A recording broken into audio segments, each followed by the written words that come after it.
Hello everyone, स्वागत है आपका हमारे YouTube चैनल पर, साथी एकेडमी के YouTube चैनल पर।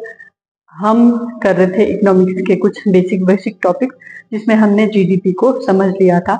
अगर आपने वो वीडियो नहीं देखी है तो चैनल पे जाके आप उस वीडियो को देख सकते हैं, जिसमें हमने एक्सप्लेन किया है कि जीडीपी क्या होता है। तो जीएनपी शुरू करने से पहले मैं आपको जीडीपी का रिवीजन करा देती हूँ कि जीडीपी क्या होता है। जीडीपी क्या होता है? एक देश की घरेलू सीमा, जिसमें कि उसकी राजनीतिक सीमा और सामुद्रिक सीमा को भी शामिल किया जाता है। उन सीमाओं के अंदर जितना भी वस्तुओं और सेवाओं का उत्पादन होता है, उनका जो मौद्रिक मूल्य होता है, उसको क्या कहा जाता है? किसी देश की जीडीपी कहा जाता है। ठीक है, अब जो जीडीपी है और वो जीएनपी है, इसमें थोड़ा थोड़ा ही फर्क है। अब जीडीपी क्या है मैंने आपको बता दिया। अब देखते हैं कि जीएनपी क्या है। सकल राष्ट्रीय उत्पाद। सकल राष्ट्रीय उत्पाद क्या होता है? ये देश के सामान्य नागरिक द्वारा घरेलू सीमा के अंदर या बाहर उत्पादित वस्तुओं का मौद्रिक मूल्य है।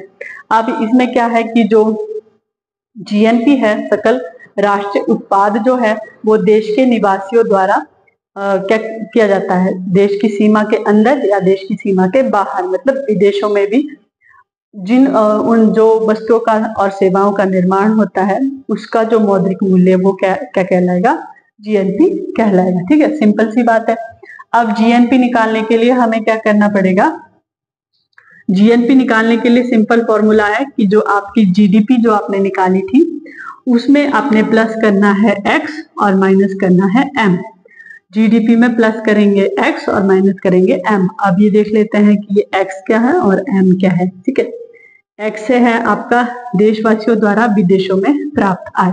जो भारत के निवासी है, अगर हम भारत के जीएनपी की बात कर रहे हैं, तो भारत के जो निवासी हैं वो क्या करते हैं? विदेशों में जो वो प्राप्त आय करते हैं, चाहे वो फैक्ट्री लगा के हैं या कोई सेवा प्रदान करके है, वो क्या होगा? जीएनपी में, जीडीपी में प्लस हो जाएगा। ठीक है, प्लस हो जाएगा। अब माइनस क्या होगा? एम। एम क्या है? जो विदेशी है, जो विदेशी भारत में रह रहे हैं और यहाँ पे क्या कर रहे हैं? इनकम कमा रहे हैं। वो इनकम कमा के क्या करते हैं? अपने देश में ले जाते हैं। तो इसलिए इसको सकल राष्ट्रीय उत्पाद में शामिल नहीं किया जाता है। तो इसको क्या कर देंगे? माइनस कर देंगे जीडीपी में से। तो हमें क्या मिल जाएगा? जीएनपी। अब इसमें दो कंडीशन है। एक कंडीशन है कि अगर x बराबर है m के, आपको पता है x क्या है और आपको पता है m क्या है। अगर ये दोनों अमाउंट जो है बराबर है, मान लीजिए जो देशवासी है उन्होंने भी विदेशों में कितना कमाया? 100 रुपए कमाया। ठीक है, और जो भारत के जो विदेशी भारत में रह रहे हैं, उन्होंने भी क्या कर दिया? 100 रुपए कमा दिया। ठीक है, अब ये क्या है? प्लस है और ये क्या है? माइनस है। तो मैथ का रूल क्या बोलता है कि ये क्या हो जाएगा? जीरो हो जाएगा। अब अगर ये दोनों बराबर है, ठीक है, x बराबर है m के, तो जीडीपी क्या हो जाएगा? जीडीपी और जीएनपी जो है वो दोनों चीजें बराबर हो जाएगी। एक कंडीशन ये है। दूसरी कंडीशन क्या है कि अगर बंद अर्थव्यवस्था है। बंद अर्थव्यवस्था का क्या मतलब होता है? जिसमें ना तो कोई आयात हो रहा है और ना ही कोई निर्यात हो रहा है, तो वो क्या कहलाएगी? आपकी बंद अर्थव्यवस्था। उसमें क्या हो जाएगा? जो विदेशी है, यहाँ के जो आय कमा रहे हैं, वो जीरो हो जाएगी, मतलब एम जीरो हो जाएगा। अब अगर एम जीरो है तो जीडीपी क्या हो जाएगा? जीएनपी के बराबर हो जाएगा। ये दोनों चीजें क्या हो जाएगी? बराबर हो जाएगी। ठीक है, अब ये क्या था? सकल राष्ट्रीय उत्पाद। अब हम देखते हैं शुद्ध राष्ट्रीय उत्पाद हम कैसे निकालते हैं। शुद्ध राष्ट्रीय उत्पाद जो है वो जीएनपी में से ही हम निकालेंगे। ठीक है, जीएनपी में से कैसे निकालेंगे? NNP is equal to GNP minus depreciation. जो हमने अभी जीएनपी निकाला जीडीपी में एक्स और माइनस एम करके, उसमें से हम जब डेप्रिसिएशन माइनस कर देते हैं, अब ये मूल्य ह्रास क्या होता है? तो हमारे को क्या मिल जाता है? एनएनपी मिल जाता है। मूल्य ह्रास है, पिछली जीडीपी वाली वीडियो में भी थोड़ा कंफ्यूजन हो गया था, मैंने इसको क्या कह दिया था? खर्चा बोल दिया था कि जो डेप्रिसिएशन है वो खर्चे होते हैं। एक अगर हम सिंपल इसमें देखें तो ये खर्चे ही होते हैं। डेप्रिसिएशन जो हमारा वो एक्सपेंस में ही आता है। लेकिन जो यहाँ जो हम डेप्रिसिएशन देख रहे हैं वो पूंजी स्टॉक की खपत है। पूंजी स्टॉक की खपत भी इसको बोलते हैं।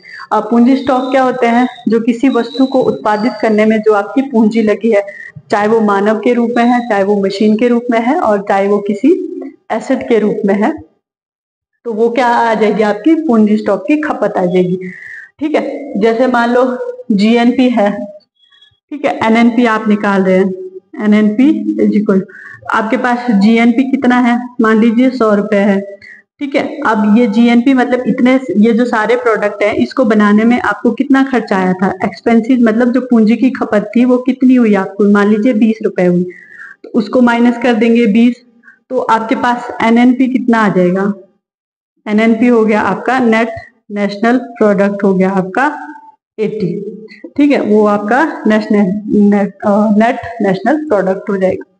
अब जो ये जीएनपी है इसको जीएनआई भी बोलते हैं, जीएनआई ग्रॉस नेशनल इनकम। ठीक है, ये किसी नेशन की इनकम भी होती है, इसको ग्रॉस नेशनल इनकम भी कहा जाता है। जो जीडीपी है वो कितनी है, उसकी वैल्यू कितनी है, 187.97 लाख करोड़ जो है वो भारत की जीडीपी है अभी, जो कि दुनिया की चौथी सबसे बड़ी अर्थव्यवस्था है।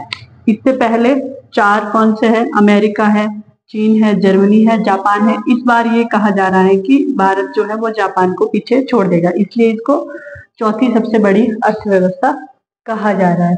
ठीक है, तो ग्रोथ रेट की अगर हम बात करें, ये तो जीडीपी हमने किस में कर दिया, रुपयों में, जो भारत की करेंसी है रुपीज में, उसमें देख लिया कि 187.97 लाख करोड़ है, और जो इसका ग्रोथ रेट है वो 24-25 में कितना रहा है, 6.5% रहा है। सबसे ज्यादा जो फ्लक्चुएशन देखी गई जीडीपी में वो पिछले किस में देखी गई, 2020-21 से लेके 24-25 तक देखी गई, जिसमें कि जीडीपी हमारी 3.7 से लेके नीचे गई, कितनी गई, 3.7%, और ऊपर 9.19% तक गई है।